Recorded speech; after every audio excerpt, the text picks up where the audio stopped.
کراچی کی شامیں ایک عجیب سی دلکشی رکھتی ہیں، خاص طور پر ہمارے گارڈن کے علاقے میں، جہاں دن بھر کی بھاگ دوڑ کے بعد گلیاں آہستہ آہستہ سکون کی چادر اوڑھ لیتی ہیں۔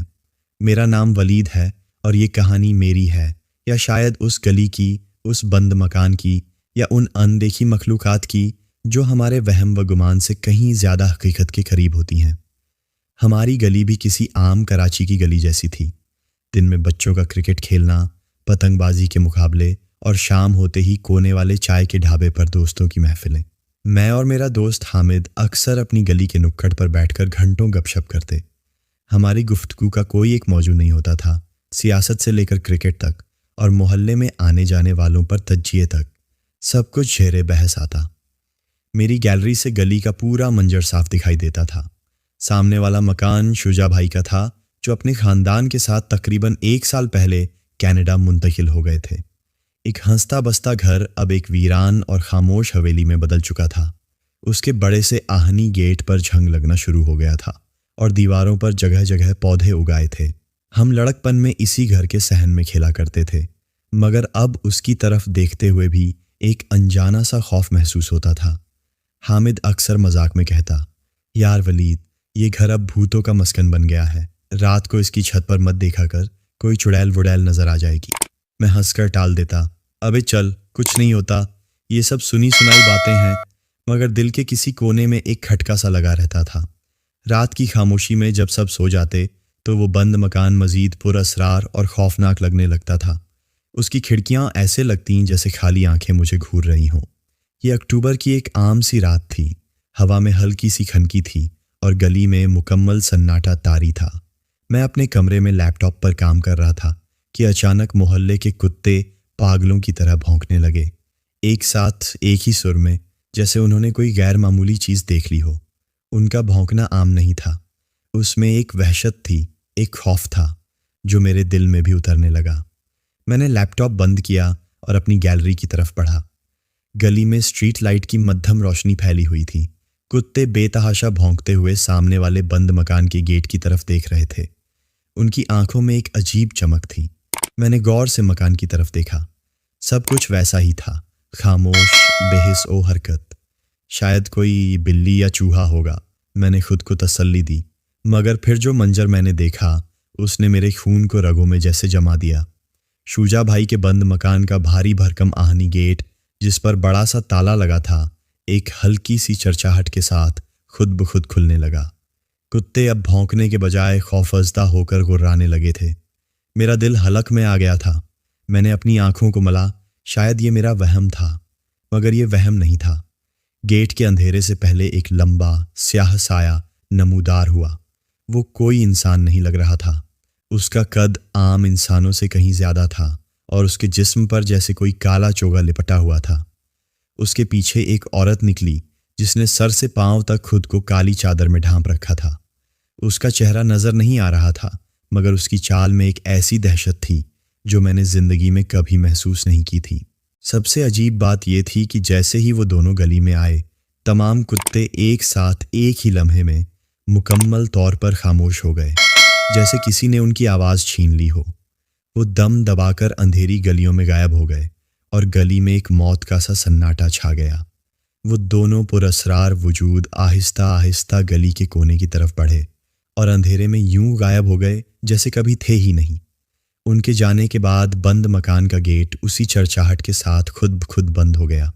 میں ساکت کھڑا تھا، میرے جسم سے پسینے چھوٹ رہے تھے اور سانس لینا مشکل ہو رہا تھا۔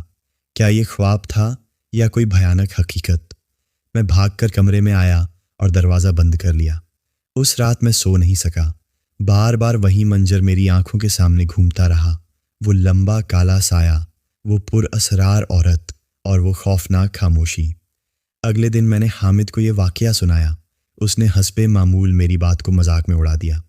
یار ولید، لگتا ہے آج کل ہارر فلمیں زیادہ دیکھ رہا ہے، بند گھر سے کون نکلے گا، اور کتے تو ویسے بھی خاموش ہو جاتے ہیں۔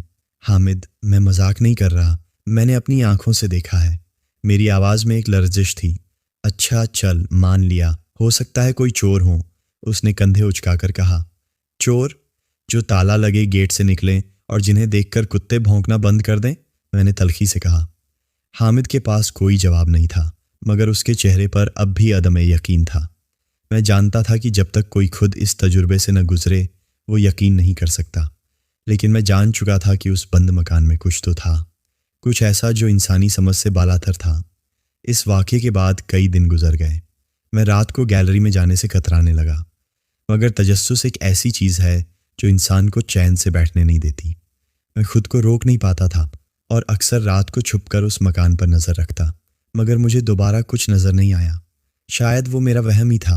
میں نے خود کو سمجھانا شروع کر دیا تھا، لیکن یہ سکون عارضی تھا، طوفان سے پہلے کی خاموشی تھی۔ کچھ ہفتے گزر گئے، زندگی دوبارہ اپنے معمول پر آ چکی تھی، اور میں بھی اس واقعے کو ایک برا خواب سمجھ کر بھولنے کی کوشش کر رہا تھا۔ ایک رات تقریباً 2 بجے کا وقت ہوگا، مجھے پیاس لگی تو میں پانی پینے کے لیے اٹھا۔ کچن کی کھڑکی سے بھی سامنے والے مکان کا صحن نظر آتا تھا۔ عادت کے مطابق میری نظر اس مکان کی طرف اٹھ گئی، اور جو میں نے دیکھا اس نے میرے قدم زمین میں گاڑ دیے۔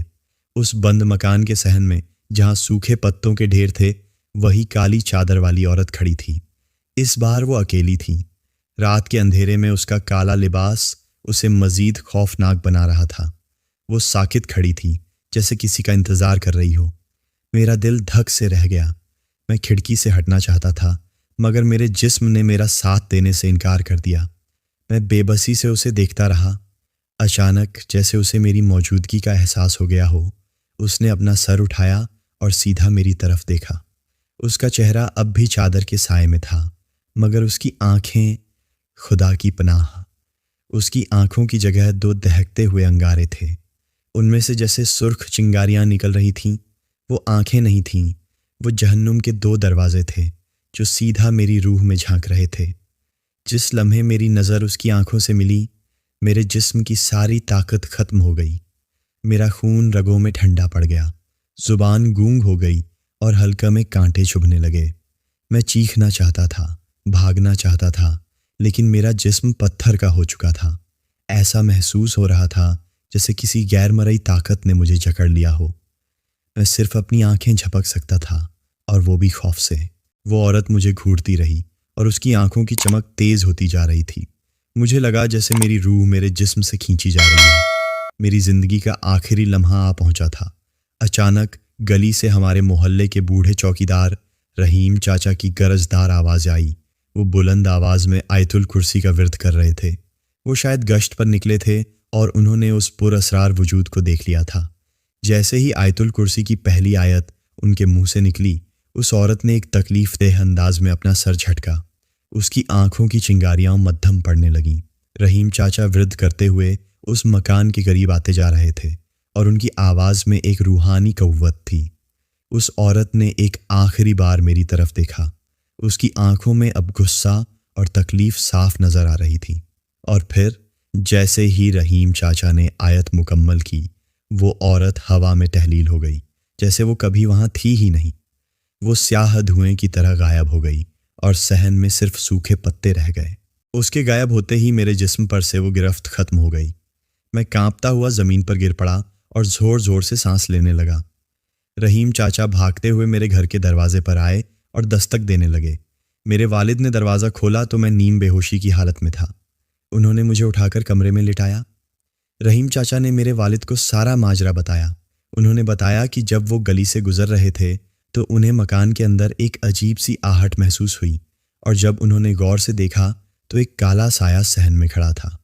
وہ سمجھ گئے کہ یہ کوئی شیطانی مخلوق ہے، اور انہوں نے فوراً آیت الکرسی پڑھنا شروع کر دی۔ اس رات کے بعد میرے لیے سب کچھ بدل گیا۔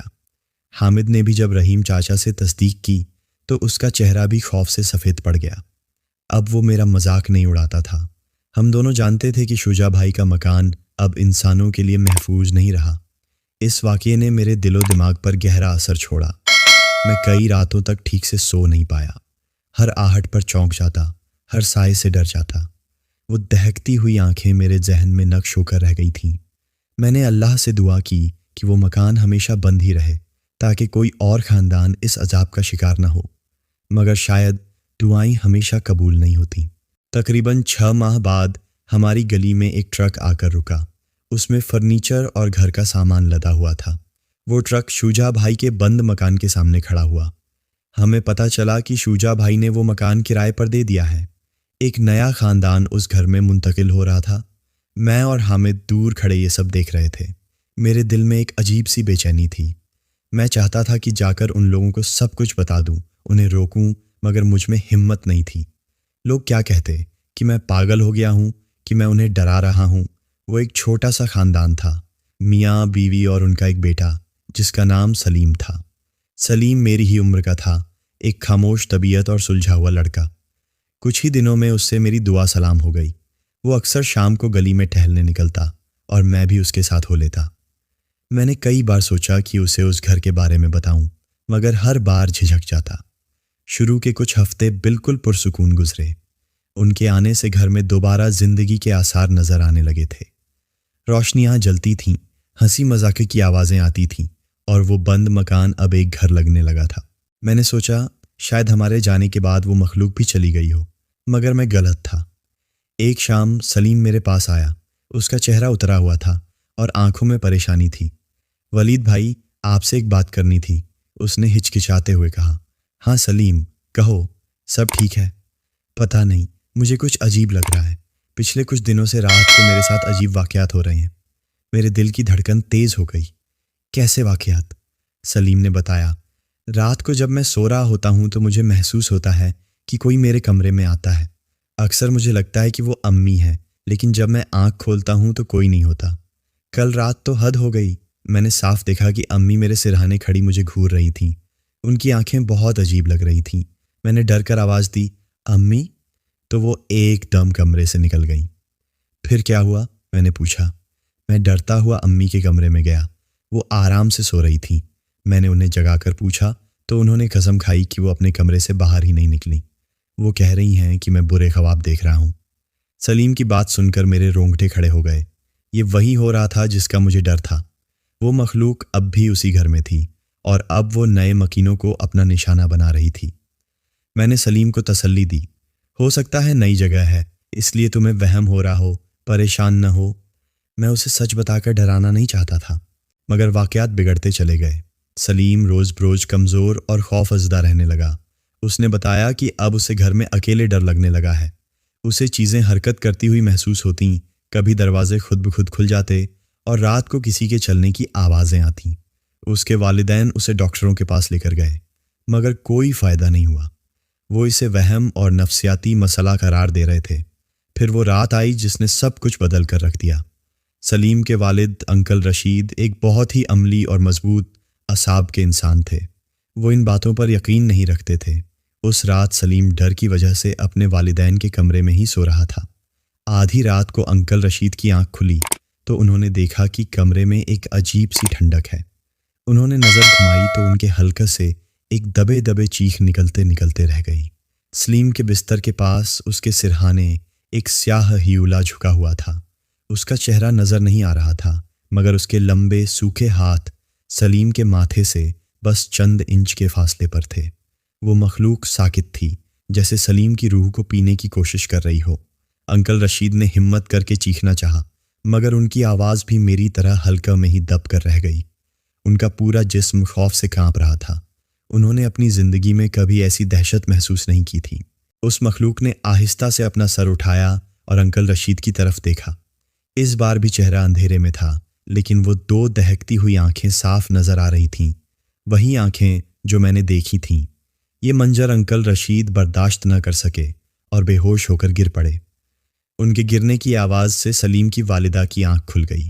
انہوں نے جب اپنے شوہر کو بے ہوش اور کمرے میں موجود اس ہیولے کو دیکھا تو ان کی چیخ نکل گئی۔ ان کی چیخ سن کر وہ مخلوق ایک بار پھر دھوئیں کی طرح ہوا میں تحلیل ہو گئی۔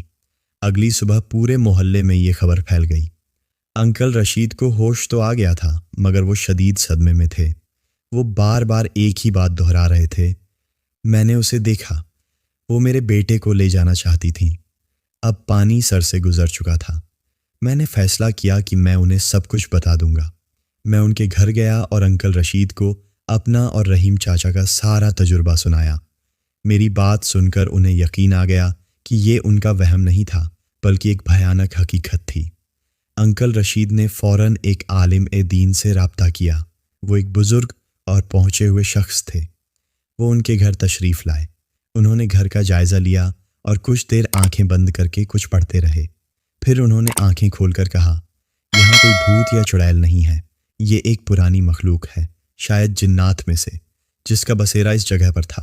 مکان کے بند رہنے کی وجہ سے اس نے یہاں مکمل قبضہ کر لیا تھا۔ جب آپ لوگ آئے تو اسے اپنی جگہ پر مداخلت محسوس ہوئی اور وہ آپ کو ڈرا کر یہاں سے بھگانا چاہتی ہے۔ ان بزرگ نے گھر میں قرآن پاک کی تلاوت کی، پانی پر دم کر کے گھر کے کونوں میں چھڑکا اور سلیم کو ایک تعویذ دیا۔ انہوں نے ہدایت کی کہ گھر میں ہر وقت قرآن کی تلاوت چلتی رہے اور نماز کی پابندی کی جائے۔ کچھ دنوں تک اس عمل کو دہرانے کے بعد گھر میں سکون ہونے لگا۔ پراسرار واقعات بند ہو گئے اور سلیم کی حالت بھی بہتر ہونے لگی۔ کچھ مہینوں بعد انہوں نے وہ گھر چھوڑ دیا کیونکہ وہ ان خوفناک یادوں کے ساتھ وہاں نہیں رہ سکتے تھے۔ وہ گھر آج بھی خالی ہے، مگر اب اس کی ویرانی پہلے سے کہیں زیادہ گہری لگتی ہے۔ لوگ اب اس گلی سے گزرتے ہوئے بھی اس مکان کی طرف دیکھنے سے ڈرتے ہیں۔ یہ واقعہ گزرے کئی سال ہو گئے ہیں، مگر وہ دہکتی آنکھیں آج بھی میرے خوابوں میں آ کر مجھے جگا دیتی ہیں۔ حامد اب ان باتوں پر ہنستا نہیں، اور رحیم چاچا ہر رات اس مکان کے سامنے رک کر آیت الکرسی کا ورد ضرور کرتے ہیں۔ کچھ لوگ کہتے ہیں کہ وہ مخلوق چلی گئی، کچھ کہتے ہیں کہ وہ بس خاموش ہو گئی ہے، اپنے وقت کا انتظار کر رہی ہے۔ سچ کیا ہے یہ کوئی نہیں جانتا، مگر اس دن کے بعد مجھے ایک بات پر مکمل یقین آ گیا کہ کچھ مخلوقات نظر نہ آنے کے باوجود ہمیشہ ہمارے آس پاس موجود ہوتی ہیں۔ وہ بس صحیح وقت کا انتظار کرتی ہیں، جب ہمارا یقین کمزور ہو اور ان کا خوف ہم پر حاوی ہو جائے۔ وہ ہوتی ہیں اور شاید ہمیشہ رہیں گی۔